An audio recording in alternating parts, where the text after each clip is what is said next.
أعوذ بالله من الشيطان الرجيم. بسم الله الرحمن الرحيم. الحمد لله رب العالمين الرحمن الرحيم مالك يوم الدين إياك نعبد وإياك نستعين اهدنا الصراط المستقيم صراط الذين أنعمت عليهم غير المغضوب عليهم ولا الضالين.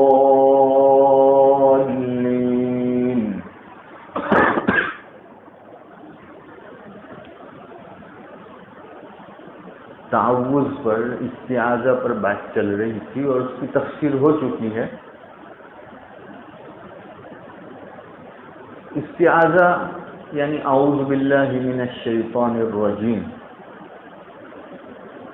میں پناہ چاہتا ہوں، یعنی پناہ میں جاتا ہوں اللہ کی شیطان سے جو مردود ہے، یعنی جس کو بھگا دیا گیا ہے، اللہ کی بارگاہ سے جس کو رحمتوں سے دور پھینک دیا گیا ہے. اس کا پورا خلاصہ آپ لوگوں کے سامنے آ گیا. لیکن اب سوال یہ ہے کہ کون سی جگہیں ایسی ہے جہاں شیطان ہم پہ دھاوا بولتا ہے، ہم پہ حملہ آور ہوتا ہے. یعنی انسان کے سامنے کچھ چیزیں ہو جو اس کی علامت ہو، جہاں وہ تعوذ کو یوز کرے، استعمال کرے. تو قرآن کے پڑھنے سے پہلے تو ہے ہی، لیکن اس کے علاوہ جو قرآن و حدیث میں بہت سی جگہیں ایسی ہے جہاں تعوذ کو جو ہے پڑھنے کو کہا گیا. اور شیطان نے اپنی زبان سے اللہ تبارک و تعالیٰ کے سامنے جو چیلنج کیا ہے، وہ چیلنج ایسی چیزیں ہیں کہ انسان کو سمجھ میں آ جاتا ہے کہ اس جگہ مجھے جو ہے اب شیطان سے پناہ چاہنی چاہیے. جیسے قرآن میں ایک جگہ ہے،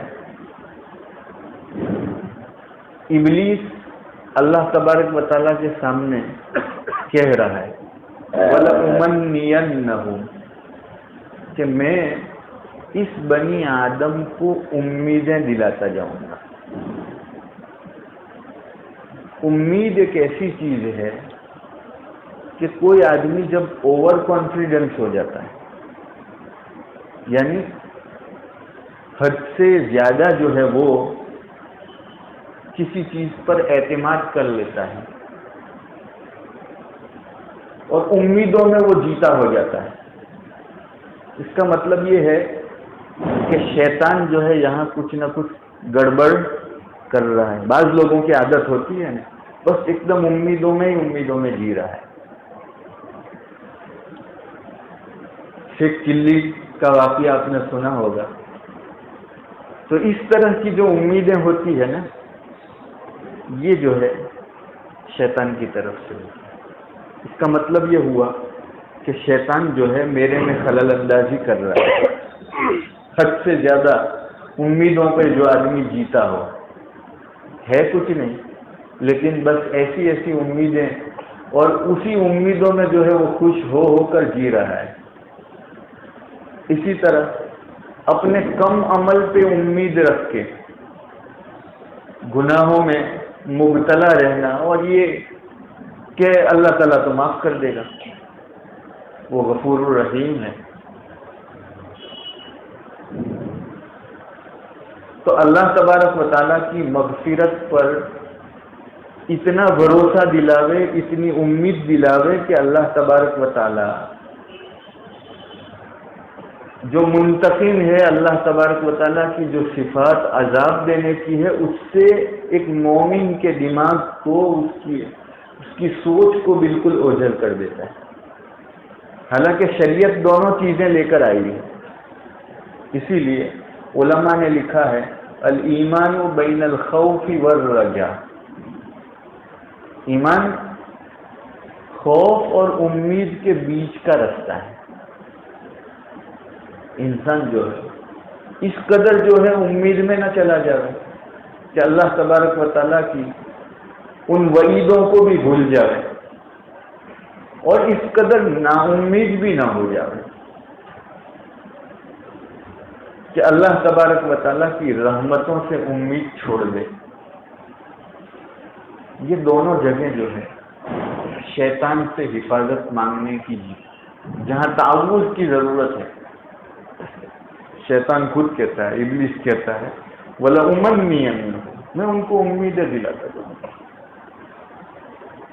تو یہ امیدیں دلا دلا کر جو ہے اللہ تبارک و تعالیٰ کی دوسری صفات سے جو ہے پھیر دیتا ہے.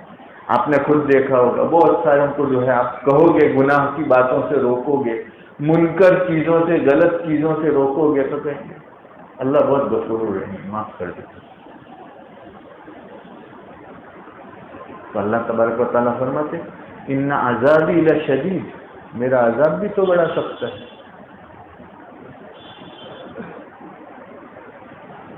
تو اللہ تبارک و تعالیٰ جس طرح غفور الرحیم ہے، مغفرت کرنے والا ہے، رحمت کرنے والا ہے، اس طرح جو ہے اس کا عذاب بھی تو بڑا سخت ہے. ان دونوں چیزوں کا خیال رکھنا. شیطان جو ہے ہم کو یا تو اس پلڑے میں لے جاتا ہے یا تو اس پلڑے میں لے جاتا ہے. نا امید ہو جاتا ہے انسان کہ اللہ کی رحمتوں سے امید چھوڑ دیتا ہے. اس کو یأس کہا جاتا ہے، نا امیدی عربی میں. تو یہ نا امیدی بھی شیطان کی طرف سے ہوتی ہے، اور حد سے زیادہ امید یہ بھی شیطان کی طرف سے. ان دونوں جگہوں میں شیطان سے پناہ چاہے انسان. پھر انسان جو ہے کون سی جگہ سے بچے گا؟ میں نے اس دن بھی بتلایا تھا کہ یہ دشمن اللہ تبارک و تعالیٰ نے اس طرح جو ہے ڈال دیا ہے ہمارے ساتھ کہ اگر ایک انسان لاجیکلی سوچنے جائے تو اس سے بچ ہی نہیں سکتا. ایک تو اس دن بتلایا تھا کہ دشمن ایسا ہے جو دکھتا نہیں ہے ہمیں، اور پھر دشمن ایسا ہے جو اپنی دشمنی بھولتا نہیں ہے. جس دن اللہ تبارک و تعالیٰ نے حضرت آدم علیہ السلام کو جنت سے باہر نکالا، شیطان کو بھی ساتھ میں نکالا. کہا اہبطوا بعضکم لبعض عدو، تم اترو، تم ایک دوسرے کے دشمن رہو گے. تو اب دشمنی جو ہے اس کی پکی ہے، دکھتا بھی نہیں ہے. تو لاجیکلی اس سے بچنا، عقل کے لحاظ سے آپ سوچنے جاؤ گے بڑا مشکل ہو جاتا ہے. پھر دوسری جگہ اللہ تبارک و تعالیٰ کے سامنے وہ چیلنج کر کے کہتا ہے لَآتِيَنَّهُم مِّن بَيْنِ أَيْدِيهِمْ وَمِنْ خَلْفِهِمْ وَعَنْ أَيْمَانِهِمْ وَعَنْ شَمَائِلِهِمْ. میں اس انسان کے آگے کے راستے سے بھی آؤں گا، ادھر سے بھی اس کو بھٹکاؤں گا، پیچھے سے بھی آؤں گا، سیدھی طرف سے بھی آؤں گا، الٹی طرف سے بھی آؤں گا. یہ چار جہت بیان کی. چار جہت سے مراد کیا ہے؟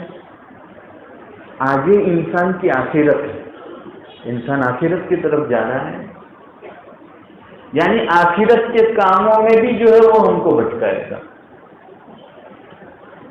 جب آخرت کی طرف جا رہا ہے دنیا کو وہ پیچھے چھوڑتا جا رہا ہے، دنیا کے کاموں میں بھی وہ بھٹکائے گا. انسان جو ہے سیدھے ہاتھ سے اچھے کام کرتا ہے، اچھے کاموں میں بھی وہ بھٹکائے گا، برے کاموں میں بھی بھٹکائے گا. کوئی چیز ایسی نہیں ہے جس میں آ کر یہ دخیل نہ بنتا ہو. آخرت کے امور میں لگو گے اس میں بھی کچھ نہ کچھ چکر دے گا. یہ کبھی جو ہے یہ چکر دے گا، 2-4 رکعت نمازیں ہم سے زیادہ پڑھوا کر ہمارے دل میں یوں ڈالے گا کہ تو بہت زیادہ عبادت کرتا ہے، دیکھ وہ فلاں تو کچھ نہیں کر رہا ہے، فلاں تو کچھ نہیں کر رہا ہے، وہ تو ایسی برائی کر رہا ہے، وہ ایسا ہے تو کتنا اچھا ہے. اب دیکھو یہ جو ویژن اس نے دیا نا ہم کو، اس سے انسان جو ہے 8-10 رکعت تو پڑھ لیتا ہے، لیکن وہ اب دوسرے کی برائی میں لگ گئے، دوسرے کی برائی میں اس کو ڈال دیا. تو جب تک صحیح معنوں میں اس کو کوئی نہیں سمجھے گا، وہ کہیں نہ کہیں بھٹکائے گا، وہ کہیں نہ کہیں چکر دیتا رہے گا. تو عبادت کروا کے بھی جو ہے وہ کبھی جو ہے وہ ہم کو دھوکے میں ڈال دیتا ہے، کبھی عبادت چھڑوا کے بھی جو ہے ڈال دیتا ہے دھوکے میں. یہ بڑا عجیب ہے. اب ان سب جگہوں پہ ہم کیسے بچ کے جائیں گے؟ ہمارے پاس ایک ہی راستہ ہے، بس اللہ تبارک و تعالیٰ کی ذات سے ہم چمٹ جائیں، اور وہ ہے تعوذ. اعوذ باللہ من الشیطان. اعوذ مطلب میں چمٹ رہا ہوں، مطلب اس دشمن سے پالا پاڑنا میرا کام نہیں ہے. پیچھے دنیا کے کام کرے گا، اس میں بھی لوگوں کے حقوق مروائے گا کہ کھا لے اس کا ہے، اس کا حق نہیں دینا ہے، ادھر غلط کر لینا ہے، ادھر جو ہے ڈنڈی مارنا ہے.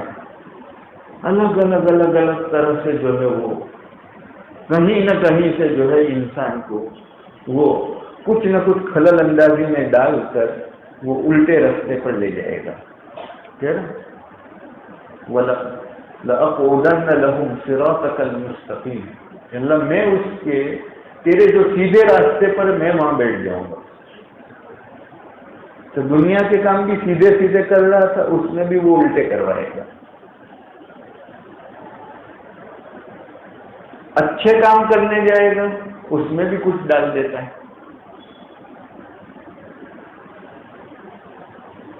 تو ہر جگہ پر جو ہے شیطان اپنا کچھ نہ کچھ دخل ڈالنے کی کوشش کرتا ہے. اس لیے جو ہے اس سے پناہ حاصل کرنا یہ بہت ضروری ہے. تو یہ بہت چھوٹا سا جملہ ہے، اعوذ باللہ من الشیطان الرجیم. ہمارا ہر بچہ اس کو جانتا ہے، ہر آدمی جانتا ہے، اس کو مستقل یاد کرنے کی ضرورت نہیں ہے. لیکن اس سے جو فائدہ اٹھانا چاہیے وہ ہم فائدہ نہیں اٹھاتے. تو اس سے ہم فائدہ اٹھا، یہ سب جو ہے سمجھایا جا رہا ہے. یہ سمجھانے کا مطلب یہ ہے کہ ان سب جگہوں پر اس جملے سے، اس دعا سے جو ہے ہم فائدہ اٹھا. اور اس دعا کو بہت آسان ہے، بچپن سے ہم اس کو جانتے چلے آئے ہیں، اور جو ہے ہر آدمی اس کو جانتا ہے. تو اس کی وقعت ہمارے دلوں میں کم ہو جاتی ہے، آکسیجن جیسا. تو یہ جو وقعت کم ہو جاتی ہے، اس وقعت کو بڑھانا، اس کی اہمیت کو سمجھنا. تو امید دلاتا ہے، کبھی خوف دلاتا ہے. اللہ تبارک و تعالیٰ فرماتے ہیں انما ذالکم الشیطان یخوف اولیاءہ فلا تخافوہم وخافون. کبھی کیا کرتا ہے؟ بد چلن لوگوں سے، کفار سے، مشرکین سے مومنوں کے دلوں میں جو ہے وہ خوف ڈالتا ہے کہ یہ تو بڑے خطرناک لوگ ہیں، ان کے پاس تو ایسی طاقت، ان کے پاس تو ایسا ہے. تو یہ سب چیزوں سے وہی آدمی بچ سکتا ہے جو صحیح جانتا ہو، جو صحیح جانتا ہو. شیطان جو ہے ایسے مواقع پر بھی آ کے جو ہے ڈرا جاتا ہے، جنگوں کے میدان میں بھی جو ہے وہ ڈرا لیتا ہے کہ دشمنوں کے پاس اتنی طاقت ہے. ثابت قدمی رکھنی پڑتی. اس لیے اللہ تبارک و تعالیٰ نے قرآن میں جگہوں جگہوں پر جہاں جنگیں ہوئی ہے، مسلمانوں کے لیے اللہ تبارک و تعالیٰ نے اپنی خصوصی رحمت اتار کر مسلمانوں کے قدموں کو جمایا. اس دنیا میں کوئی آدمی طاقت کے بل سے نہیں جیت سکتا ہے، نہ جیت سکتا. ایک موقع ایسا تھا جتنی جنگیں حضور صلی اللہ علیہ وسلم کے زمانے میں ہوئی سب جگہوں میں مسلمان کم تھے. جنگ حنین میں مسلمان زیادہ تھے. ویسے کفار کے مقابلے میں تو کم تھے، لیکن عام جو جنگیں ہوئی اس کے مقابلے میں مسلمان زیادہ تھے. تو اس دن لوگوں کے دلوں میں یہ خیال آیا کہ جب ہم تھوڑے ہوتے تھے تو جیت جاتے تھے، آج تو بہت زیادہ ہے. تو کوئی سوال پیدا نہیں ہوتا ہے ہار کا. دیکھو یہ کس نے ڈال دیا؟ شیطان نے ڈلوا دیا اور پاؤں اکھڑ گئے میدان جنگ. قرآن نے اس کو بیان کیا، وَيَوْمَ حُنَيْنٍ إِذْ أَعْجَبَتْكُمْ كَثْرَتُكُمْ فَلَمْ تُغْنِ عَنْكُمْ شَيْئًا وَضَاقَتْ عَلَيْكُمُ الْأَرْضُ بِمَا رَحُبَتْ ثُمَّ وَلَّيْتُمْ مُدْبِرِينَ ثُمَّ أَنزَلَ اللَّهُ سَكِينَتَهُ. کہ جنگ حنین کے دن جس وقت تم کو تمہاری کثرت نے تم کو یہ ہوا کہ ہم زیادہ ہے، اور یہ زیادتی نے تم کو جو ہے ایک اطراحت میں ڈال دی کہ ہم تو طاقتور ہیں. جو یہ اطراحت ہے نا، دیکھو کہاں سے آیا شیطان؟ عجب ڈال دیا، یعنی اپنی ذات کو بہت اعلیٰ سمجھ لیا. تو یہ مسلمانوں کے دل میں اس نے یہ پیدا کیا. اللہ تبارک و تعالیٰ فرماتے ہیں فَلَمْ تُغْنِ عَنْكُمْ شَيْئًا. تم اتنے زیادہ سے کیا ہوا؟ پاؤں اکھڑ گئے تم، کچھ نہ فائدہ ہوا تمہیں. اور وَضَاقَتْ عَلَيْكُمُ الْأَرْضُ بِمَا رَحُبَتْ. زمین وسعتوں کے باوجود تمہارے لیے تنگ ہو گئی. کہاں بھاگنا یہ تمہارے لیے مشکل ہو گیا. کہاں بھاگنا یہ مشکل ہو گیا. تو تنگی آ جاتی ہے. جب دل میں تنگی آ جاتی ہے تو سب چیزیں تنگ ہو جاتی ہیں، اور یہ کام شیطان کرتا ہے. لیکن پھر اللہ تبارک و تعالیٰ نے کیا کیا؟ فَأَنزَلَ اللَّهُ سَكِينَتَهُ. اللہ نے اپنی سکینت اتاری. اب پاؤں جم گئے. ہم کو ہر جگہ پہ طاقت کتنی بھی بڑی ہو، کوئی اپنی طاقت کے بل نہیں جیتتا ہے. دنیا میں اس کے مشاہدے آپ دیکھ رہے ہیں. 20 سال تک جو ہے کوششوں کے باوجود جو ہے ملک بعد میں چھوڑنا پڑا، اپنی ہار کو تسلیم کرنا پڑا. کرا ہوا. مطلب کہنے کا یہ شیطان کسی بھی رستے آ جائے گا. کبھی نا امیدی دلا دیتا ہے، کبھی امید حد سے زیادہ کروا دیتا ہے، کبھی خود پسندی میں مبتلا کر دیتا ہے، کبھی جو ہے غصے میں مبتلا کر دیتا ہے. انسان کی قوت غضب کو بھڑکا دیتا ہے. تو غصہ جو ہے یہ بھی شیطان کی طرف سے، اس میں بھی انسان کو سمجھ نہیں پڑتی کیا کرنا ہے، اور ایسی حرکتیں وہ کر لیتا ہے کہ وہ آدھے گھنٹے کے بعد جو ہے پوری دنیا اس کے لیے اندھیری ہو جاتی ہے. اس وقت تو اس کو بہت اچھا لگ رہا تھا، غصہ آ گیا اور بیوی کو 3 طلاق دے دی. غصہ آ گیا کسی کا مرڈر کر دیا. غصہ آ گیا کسی کے ساتھ کیا سلوک کر دیا. اب آدھے گھنٹے بعد جب غصہ اترتا ہے اب سوچ پیدا ہوتی ہے کہ میں نے کیا کر دیا. اس وقت جو چیز کرنے میں وہ کمال سمجھ رہا تھا، شیطان کے اکسانے سے اب وہی چیز نے اس کے سامنے پوری دنیا کو اندھیرا کر دیا. اس کے لیے راستہ نکلنا مشکل ہو. گویا زندگی کا پورا ایک حصہ جو ہے تباہ ہو گیا. چھوٹی سی چیز شیطان نے کر دی، غضب اور غصہ. یہ جو ہے آگے سے پیچھے سے جو ہے نا، اس کی ایک تفسیر جو ہے مفسرین نے لکھی ہے، قوت واہمہ انسان کے وہم کے ذریعے سے وہ آتا ہے، خیال کے ذریعے سے آتا ہے، قوت شہوانی کے ذریعے سے شہوت اس کی ایسی پیدا کر دیتا ہے، اور جو ہے وہ غلط کاری میں منہ کالا کر دیتا ہے، اور پھر جو ہے آدھے گھنٹے بعد کچھ مدت بعد جو ہے اب اس کو افسوس شروع ہوتا ہے، میں نے کہاں یہ غلط کام کر لیا۔ تو غصہ دلا کر، شہوت بھڑکا کر، الگ الگ چیزوں سے جو ہے شیطان سامنے آتا ہے۔ انسان کو ہر وقت یہ جملہ جو ہے سمجھ کر پڑھنا چاہیے، اللہ تبارک و تعالیٰ سے جو ہے مانگنا چاہیے، تو اس کا حقیقی فائدہ اٹھانے والے ہم بن جائیں گے۔ چھوٹا سا جملہ ہے، لیکن اس جملے کو اگر ہم صحیح معنی میں یوز کریں گے، استعمال کریں گے، اللہ تبارک و تعالیٰ سے مانگیں گے، تو ہماری سب ضروریات، سب خطرے کے مقام سے ہم بچ جائیں گے۔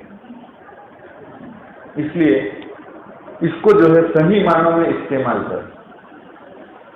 کریں گے نا، اس کو جو ہے ہر جگہ پہ اس کو یوز کرو، استعمال کرو، جہاں بھی تھوڑی گڑبڑ لگے اپنے مزاج میں بھی اس جملے کو استعمال کر لیا، اس دعا کو استعمال کر لیا، اور اس طرح سوچ کر جس طرح میں نے بتلایا کہ انسان ہر چیز سے ہٹ کر اللہ تبارک و تعالیٰ کی بارگاہ میں چمٹ جاتا ہے کہ بھئی میرا بس نہیں ہے، تو مجھے بچا لے، تو وہ بہت سے امور سے بچ جائے گا، بہت سے فائدے اس کو حاصل ہو جائیں گے، اس کی زندگی کے بہت سے عقدے حل ہو جائیں گے، بہت سی مشکلات سے وہ نکل جائے گا۔ بلکہ ہر مشکل سے بچنے کے لیے اگر یہی جملہ وہ دہراتا رہے گا تو بہت بڑی دعا ہے اس کے لیے۔ کچھ نہیں آتا ہے، یہی آتا ہے ہم کو، تو یہ کچھ کم نہیں ہے، دنیا و ما فیہا سے بہتر ہے۔ تو یہ تعوذ کو ہر جگہ ہم استعمال کریں، تعوذ یعنی اللہ سے پناہ مانگنا۔ اب اس کی اور زیادہ تفسیر جو ہے سورہ فلق اور ناس میں دی گئی ہے کہ کس طرح کن کن برائیوں سے کیسے جو ہے اللہ سے پناہ مانگی جاتی ہے، اور کتنی برائیاں دنیا میں کس طرح وجود میں آتی ہیں۔ یہ دو صورتیں بھی جو ہے بڑی عجیب ہے، اس کو کوئی پڑھ لے گا دنیا میں ہونے والی ہر برائی سے جو ہے وہ بچ جائے گا، لیکن بات وہی ہے، سمجھ کر، سوچ کر، سمجھ کر پڑھ لیں، کیونکہ جب تک دل میں وہ جذبہ اور دل میں وہ تصور پیدا نہیں ہوگا، وہ امیجنگ نہیں ہوگا، وہاں تک جو ہے اس کا صحیح فائدہ نہیں ہوگا۔ اس لیے یہ جملہ جو ہے رٹا ہوا ہے ہماری زندگی میں، اس رٹے ہوئے کو نکال کر اب جو ہے جس طرح ہم سمجھ کے دعا کرتے ہیں اس طرح اس جملے سے سمجھ کر دعا کریں۔ اس کے بعد جو ہے اعوذ باللہ کے بعد جو ہے بسملہ ہے، بسملہ یعنی بسم اللہ الرحمن الرحیم، اس کا ترجمہ ہوتا ہے اللہ کے نام سے جو بڑا مہربان ہے، نہایت رحم کرنے والا ہے۔ کیا اللہ کے نام سے کیا؟ بس خالی یہ جملہ جو ہے بسم اللہ الرحمن الرحیم، یہ سینٹنس جو ہے نا وہ ادھورا ہے، پورا نہیں ہے۔ یہ سینٹنس کیا ہے؟ ادھورا ہے، لیکن تم جہاں بھی پڑھو گے تمہارے پڑھنے سے وہ سینٹنس پورا ہو جاتا ہے۔ اللہ تبارک و تعالیٰ نے یہ سینٹنس اور یہ جو جملہ ہے وہ ادھورا رکھا ہے، جہاں تم پڑھو گے وہاں وہ پورا ہو جائے گا، تمہارے پڑھنے سے وہ پورا ہوتا ہے، ورنہ فی نفسی جو ہے وہ ادھورا ہے۔ کیونکہ اس جملے کا مطلب ہے اللہ کے نام سے جو بڑا مہربان نہایت رحم کرنے والا ہے۔ کیا؟ شروع کرتا ہوں، کھاتا ہوں، پیتا ہوں، چلتا ہوں، اٹھتا ہوں، بیٹھتا ہوں، تجارت کرتا ہوں، کسی سے بات کرتا ہوں، اپنے کام پورے کرتا ہوں.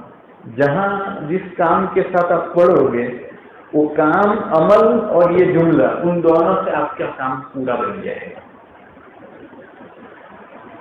تو یہ ادھورا سینٹینس آپ کے پڑھنے سے پورا ہو جائے گا. جہاں جہاں آپ اس کو استعمال کرو گے وہاں پر پورا ہو جائے گا.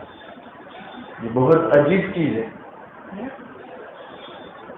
اللہ کے نام سے اللہ تبارک و تعالیٰ جو ہے وہ پوری کائنات کو اس نے پیدا کیا.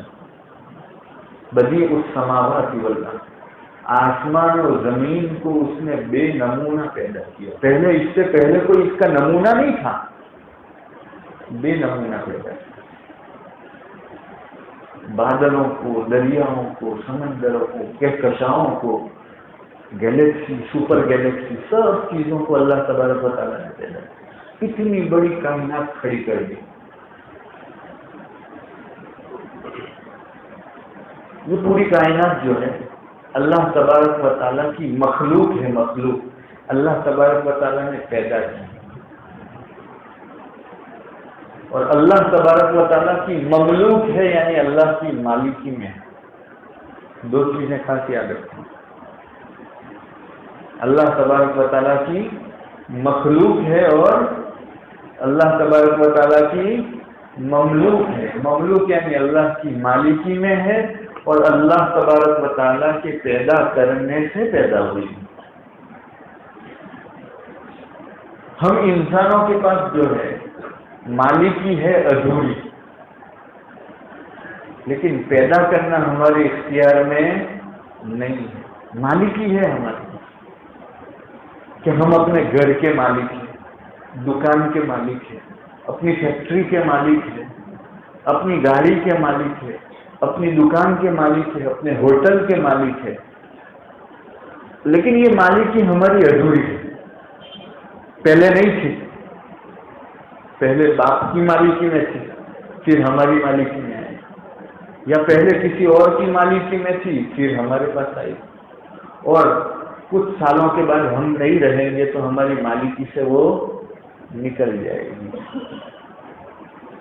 تو اس کی مالکی ادھوری ہے. اللہ تبارک و تعالیٰ کی مالکی میں ہر چیز پہلے سے ہے اور ہمیشہ رہے گی، کبھی نکلے گی نہیں. کیونکہ هو الاول والآخر، وہی پہلا ہے وہی آخر. طاقت اور قوت بھی اسی کی ہے، سب کچھ اسی کا ہے. تو اللہ تبارک و تعالیٰ کی مالکی کبھی ختم نہیں ہوگی. کچھ عرصے کے لیے ہم کو مالک بنایا ہے اور وہ مالکی میں ہمارا پاور کتنا خطرناک ہوتا ہے. اس ادھوری مالکی میں ہمارا پاور کتنا خطرناک ہوتا ہے. آپ دیکھتے ہوں گے نا سیٹ لوگوں کا پاور اپنی اپنی جگہوں پہ. بھائی کوئی فیکٹری کا مالک ہے، اس سیٹ کی فیکٹری میں اس کا پاور آپ دیکھتے ہوں گے. اور بہت بڑی فیکٹری ہو، بہت بڑی کمپنی ہو جو ورلڈ لیول کی فیمس ہو تو اس کا پاور اس کے لحاظ سے اور بڑھتا ہے. ہر نوکری کرنے والا جانتا ہے سیٹ کا پاور کتنا ہوتا ہے، اور سیٹ خود بھی جانتا ہے کہ میں کتنا پاور کرتا ہوں. پاور ہے. اور جہاں اس کا پاور چلتا ہے وہاں وہ کیا کہتا ہے؟ میرا نام لے لینا. کیا کہتا ہے؟ میرا نام لے لینا. اگر آپ جو ہے اپنی دکان پہ، اپنی فیکٹری پہ کسی کو بھیجتے ہیں کام کے لیے تو کوئی اجازت کی ضرورت ہوتی ہے کیا؟ آپ کیا کہتے ہیں؟ ارے بھائی وہاں میرے کو کوئی پہچانتا نہیں ہے، آپ کہو گے میرے کو نہیں دے گا تو ارے میرا نام تو لے لینا، میرا نام لے لینا. انسان کے نام کا اتنا پاور ہے. کسی کی پہچان ہو جاتی ہے یا کسی کو دوسرا آدمی پاور دیتا ہے اور وہ اتنا پاور میں آ جاتا ہے نا؟ ووٹنگ تم دوسروں کو کرتے ہو نا، اور وہ کتنے پاور میں آ جاتے ہیں؟ تم نے پاور دیا اور وہ کتنے پاور میں آتے ہیں، اور وہ پاور کیسا یوز کرتے دیکھو، چھوٹا سا پاور، کوئی حیثیت نہیں، اور وہ پاور کی بھی جو ہے ابتدا اور انتہا ہے، 5 سال کے بعد پتہ نہیں آئے گا نہیں آئے گا، لیکن پاور کی جگہ پہ رہتا ہے کہ بھائی میرا نام لے لیں، اور وہاں آپ نام لو گے پی ایم صاحب کا، سی ایم صاحب کا، نیتا جی کا، پولیس آفیسر کا، جس کا بھی نام لو گے کام ہو جاتا ہے۔ اس کی پاور سیکٹر کے اندر، اس کی جو پاور کی جگہ میں ادھر جو ہے نام، اس کے نام سے کام ہو جاتا ہے۔ اور بتاؤ، ادھورا پاور، دوسرے کا دیا ہوا پاور، اور تھوڑے وقت کے لیے پاور، اور اس میں اتنا پاور ہوتا ہے۔ اور اللہ تبارک و تعالیٰ کا پاور، میرے رب کا پاور، جس نے پیدا کیا، جس کی مالکی ہمیشہ رہے گی۔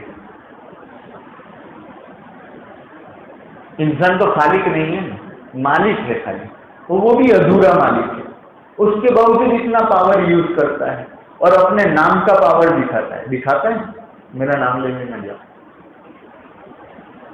اور جس کا اس سے تعلق ہو وہ بھگت کا بھی نام یوز کرتے تو بھی کام ہو جاتا ہے۔ بھائی فیکٹری والوں نے، کمپنی والوں نے اس آدمی کو سیٹ کے ساتھ اگر 2-5 مرتبہ دیکھا ہو، یا 1-2 مرتبہ بھی دیکھا ہو، کہ جب وہ اکیلا جائے تو سیٹ نے تو کچھ نہیں کہا ہے، لیکن پھر بھی سیٹ کا نام لے کے پاور یوز کر لیتا ہے۔ یہاں تو میرا رب کہتا ہے کہ میری مالکی کہاں نہیں ہے، بتاؤ کہاں نہیں ہے؟ اللہ تبارک و تعالیٰ کی مالکی کہاں نہیں ہے؟ ہر جگہ پر۔ انسان بھی اللہ کا مملوک ہے، انسان کا مالک بھی اللہ تعالیٰ ہے، اس زمین کا مالک بھی اللہ تبارک و تعالیٰ ہے، آسمان کا مالک بھی اللہ تبارک و تعالیٰ ہے، ہر چیز کا مالک ہے۔ اور خالی مالک نہیں ہے، خالق بھی ہے، پیدا کرنے والا بھی ہے وہ۔ اب نام لو گے تو کتنا پاور ہونا چاہیے بتا، لیکن پاور منہ سے بولنے والے کا بھی پاور جو ہے ٹپکنا چاہیے۔ تم بھی جو ہے اس عقیدے سے نام لو نا، اللہ کا نام لو اس عقیدے سے۔ اگر کوئی آدمی کسی کمپنی میں جا رہے اور مالک کا نام لے لے، لیکن وہ ڈرتے لیتا ہے، وہ سیکھنے کا ہے، تو سامنے والا جس کو تو کہہ رہا ہے وہ سمجھ جائے گا کہ یہ خالی تو کیا میں فون کروں؟ اب جو ہے وہ ٹھوس ہو جاتا ہے سامنے والا۔ کیوں؟ ڈرتے نام لیا، یعنی غلط نام لیا۔ تم بھی کیوں غلط نام لو گے اللہ کا؟ اللہ تبارک و تعالیٰ کی اس قوت کا خیال کرو،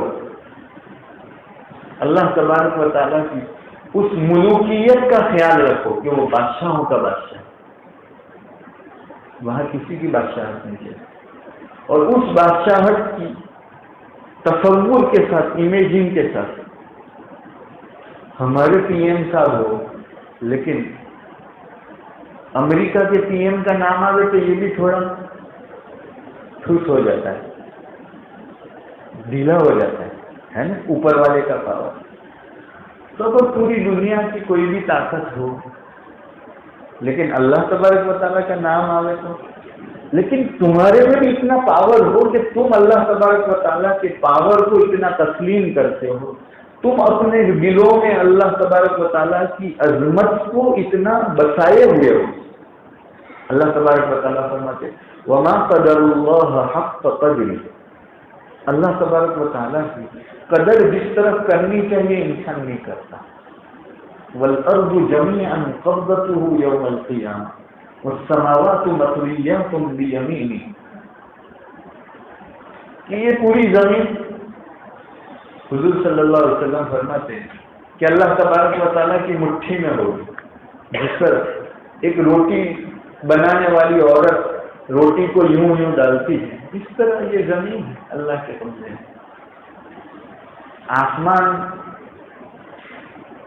اللہ تبارک و تعالیٰ کی قدرت پہ لپٹ جاتے، اتنی قدرت ہے اس کی، لیکن انسان کہاں سمجھتا ہے. اتنی قدرت اور عظمت انسان اپنے دل میں اللہ تبارک و تعالیٰ کی بسا لے، پھر اللہ تبارک و تعالیٰ کا نام لے کر دیکھے تو صحیح.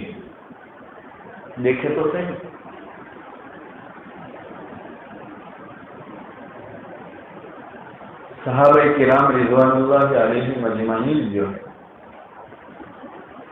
ایران میں جنگ کرنے گئے.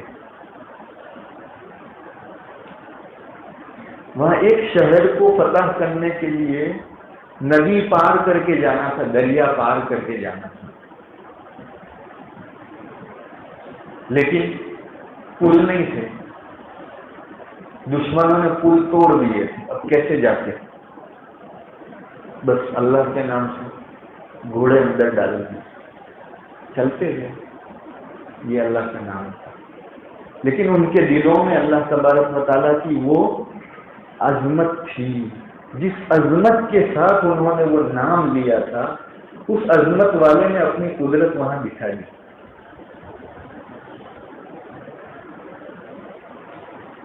صحابہ کرام رضوان اللہ علیہم اجمعین جو ہے جنگلوں میں گئے، افریقہ کے. صحابہ بھی نہیں، تابعین گئے اور وہاں جا کے اعلان کیا. افریقہ کے جنگل آج تو اتنا ڈیولپ ہوا ہے افریقہ، اس کے رستے بنے ہیں، لیکن آپ تصور کرو آج سے 1400 سال پہلے کا افریقہ. آج بھی افریقہ کو جنگلاتی علاقہ کہا جاتا ہے، لیکن آج سے 1400 سال پہلے کا افریقہ تصور کر رہا ہے، جہاں کوئی بھی وسائل نہیں تھے، ٹرانسپورٹیشن کچھ بھی نہیں تھا. اس افریقہ کو تصور کیسے جنگلات. لیکن مومنوں کی ایک جماعت پہاڑ پہ کھڑی رہ کر اعلان کرتی کہ ہم حضور صلی اللہ علیہ وسلم کے غلاموں کے غلام ہیں، ہم یہاں ٹھہرنے والے ہیں، آپ یہاں سے نکل جائیں. اس کے بعد کوئی بھی دکھے گا اس کو قتل کر دیا ہے. تاریخ گواہ ہے اور اس وقت کی افریقہ کی پبلک گواہ ہے کہ شیر اپنے بچوں کے ساتھ نکل گئے، سانپ نکل گئے، جنگلی جانور اس جنگلوں سے نکل گئے. اور یہ دیکھ کر ہی لوگ مسلمان ہو گئے. فتح کرنے کی ضرورت نہیں. اللہ کی عظمت، اللہ تبارک و تعالیٰ کی وہ قوت اور عظمت ان کے دلوں میں بسی ہوئی تھی، جس کے نتیجے میں جب وہ اللہ کا نام لیتے تھے تو وہ عظمت اور قوت بھی جو ہے وہاں ٹپ جاتی. یہ ہے اللہ کا نام. دریائے نیل، آپ جانتے ہو نائل ندی دنیا کی سب سے لمبی ندی ہے، بڑی ندی ہے. تو دریائے نیل کا عالم یہ تھا، جب مصر فتح ہوا، ایجپٹ فتح ہوا، تو ان کی ایک مانیتا تھی، ان کی ایک سوچ اور عقیدہ تھا ایجپٹ والوں کا کہ دریائے نیل جو ہے کچھ سالوں کے بعد اپنا بہاؤ بند کر دیتی تھی، بہتی نہیں تھی، اس کا پورا پانی آتا نہیں تھا. تو یہ لوگ جو شیطان نے ان کو چکر دے دیا تھا کہ آپ جو ہے ایک نوجوان لڑکی کا چڑھاوا چڑھاؤ. تو وہ نوجوان لڑکی کو سجاتے تھے اور اس کا چڑھاوا اس ندی پر کرتے تھے، جس کے بعد وہ ندی بہتی ہو جاتی تھی واپس. جب صحابہ کرام رضوان اللہ علیہم اجمعین نے مصر کو فتح کیا، اس وقت جو ہے یہی شکل وہاں کھڑی ہو گئی، وہاں یہی شکل کھڑی ہو گئی. حضرت عمرو بن عاص رضی اللہ تعالیٰ عنہ جنہوں نے مصر کو فتح کیا تھا، لوگوں کو ان کے سامنے پیش کیا کہ ایسا کرنا پڑے گا، تب تک جو ہے دریائے نیل بہے گا نہیں. کچھ دنوں انتظار کیا اور حقیقت میں اللہ تبارک و تعالیٰ کی طرف سے آزمائش اور ہوا ایسا کہ نہیں بہا. لیکن صحابہ تو صحابہ تھے نا، جہاں حضور صلی اللہ علیہ وسلم کی صحبت انہوں نے حاصل کی تھی، وہ شرک اور شرک کے قریب بھی نہیں ہو سکتے. حضرت عمرو بن عاص رضی اللہ تعالیٰ عنہ نے خط لکھا حضرت عمر کو کہ ایسا ایسا واقعہ ہے، اب ہم کیا کریں. حضرت عمر رضی اللہ تعالیٰ عنہ نے اس خط کا جواب حضرت عمرو بن عاص رضی اللہ تعالیٰ عنہ کو تو دیا، لیکن ساتھ میں ایک چٹھی دریائے نیل کے نام لکھ دی. دریائے نیل کے نام، دیکھو ایک نرجم چیز کے لیے چٹھی لکھی جائے گی، تاریخ گواہ ہے. حضرت عمر نے کیا لکھا کہ اے دریائے نیل، اللہ کے حکم سے اگر تو بہتی ہے تو بہت، نہیں تو تیری ضرورت نہیں ہے. اور حضرت عمرو بن عاص سے کہا یہ چٹھی ڈال دینا دریائے نیل میں. بس وہ چٹھی ڈالنی تھی، دریائے نیل دیکھنے لگا. یہ ہے بسم اللہ الرحمن الرحیم. اس سے خطرناک واقعہ سونامی. تو آپ نے دیکھا ہوگا سونامی کتنا خطرناک ہوتا ہے.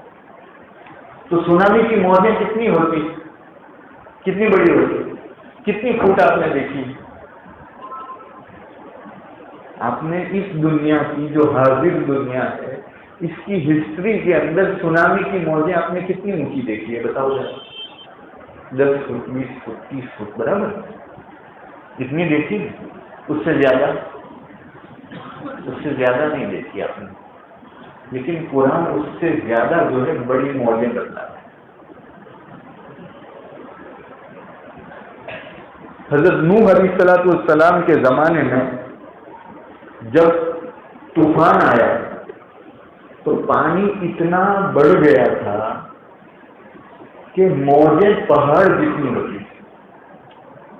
میں نہیں کہہ رہا ہوں، قرآن کہتا ہے فی موج کالجبال، ایسی موجوں میں جو پہاڑوں کی طرف ہوتی تھی. یعنی حضرت نوح علیہ السلام کی جو کشتی تھی نا وہ ایسی موجوں میں چل رہی تھی فی موج کالجبال، پہاڑ. اب سوچ، یعنی آج کی ٹیکنالوجی کی جو بڑی سے بڑی جو ہے شپ ہو سکتی ہے، نیوی ہو سکتی ہے، وہ بھی ادھر کام نہیں کرے گی. اور حضرت نوح علیہ السلام کی چھوٹی کشتی جو ہے وہاں سے گزر رہی ہے. لیکن کیوں گزر رہی ہے؟ اللہ تبارک و تعالیٰ فرماتے بسم اللہ مجریہا و مرساہا، اللہ کے نام سے یہ کشتی چلتی تھی اور رکتی تھی. تو جب اللہ کے نام سے چلتی تھی تو یہ اتنی بڑی موجیں بھی اس کو کچھ نہ کر سکی. یہ ہے اللہ کے نام کی برکت. تو اللہ تبارک و تعالیٰ نے ہم کو یہ ایک بہت بڑا اپنے خزانے میں سے جو ہے حصہ دیا ہے بسم اللہ، اور وہ ادھورا رکھا ہے، اس کو تم کو پورا کرنا ہے. اٹھو بیٹھو ہر جگہ جاؤ بسم اللہ بسم اللہ بسم اللہ بسم اللہ. دیکھو بھی کام کیوں نہیں ہوتے. نقصان سے بچنے کے لیے پہلا جملہ، کام کروانے کے لیے دوسرا جملہ. اور یہ پہلے دن سے بچوں کو معلوم ہے 2 جملے، اور کچھ تو سیکھا نہیں ہے. یہی 2 سیکھا ہے تو کچھ بھی گمانے کا نہیں ہے. اگر زندگی میں یہی 2 چیزیں سیکھی ہے نا تو آپ کے پاس بہت کچھ ہے. پاور بھی ہے، قوت بھی ہے، طاقت بھی ہے، سب کچھ ہے آپ کے پاس. یہ 2 جملے ہی ہیں سب کچھ. لیکن چونکہ ہم نے بچپن سے سیکھا تھا، اس وقت سے جب کہ ہم کو سمجھ نہیں تھی، اور آج تک ہم پڑھتے چلے آ رہے ہیں اور بغیر سمجھ کے، بغیر اس کا جو ہے وہ امیج کیے ہوئے، بغیر اس کو سوچے ہوئے پڑھتے ہیں، تو ہم کو جو ہے اس کا فائدہ تو ہوتا ہے. لیکن اللہ تبارک و تعالیٰ کی عظمت سے انسان وہ فائدہ حاصل کرے. بسم اللہ الرحمن الرحیم، اللہ کے نام سے کتنا بڑا نام ہے. ایک چھوٹا سا آدمی جو ہے اپنے نام سے اپنا پاور استعمال کرتا ہے، اور بڑے جو ہے پاور سے کہتا ہے میرا نام لے لے، میرا نام لے. تو انسان اپنے نام سے اتنا پاور دکھاتا ہے، اللہ تبارک و تعالیٰ کے نام سے ہم کیوں پاور حاصل نہ کریں. تو یہ بہت چھوٹے چھوٹے جملے ہیں اور جو سالوں سے بچپن سے ہر آدمی جانتا ہے، ہمارا ہر بچہ جانتا ہے، لیکن اس کو صحیح معنوں میں سمجھ کر ہم استعمال کریں۔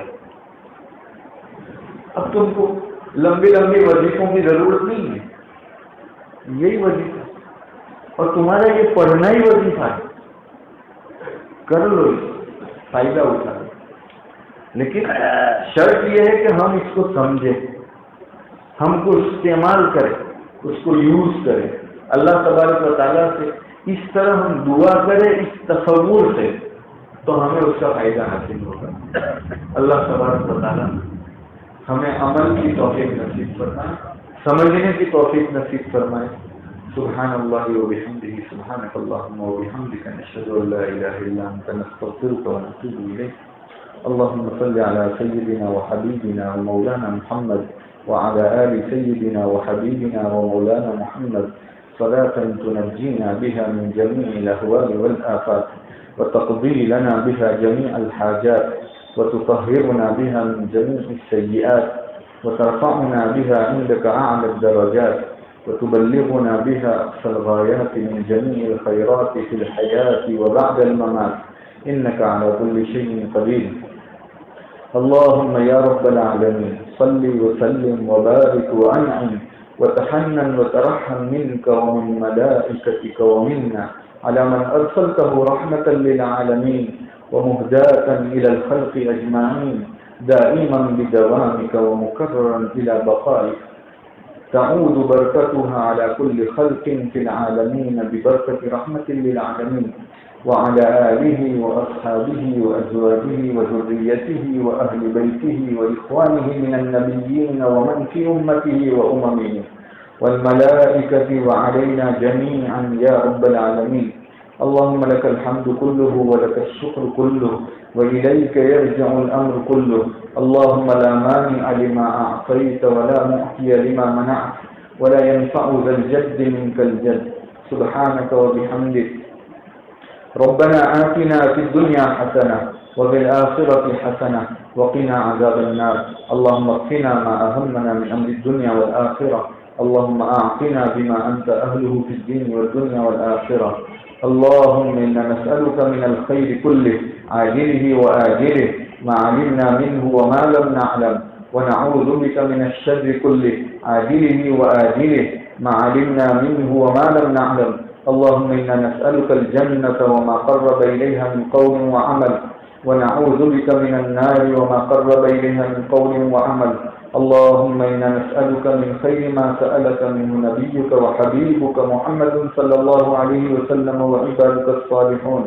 ونعوذ بك من شر ما استعاذ منه نبيك وحبيبك محمد صلى الله عليه وسلم وعبادك الصالحون، وأنت المستعان وعليك البلاغ، ولا حول ولا قوة إلا بالله العلي العظيم، وصلى الله على سيدنا محمد خاتم النبيين وعلى آله وأصحابه أجمعين برحمتك يا أرحم الراحمين۔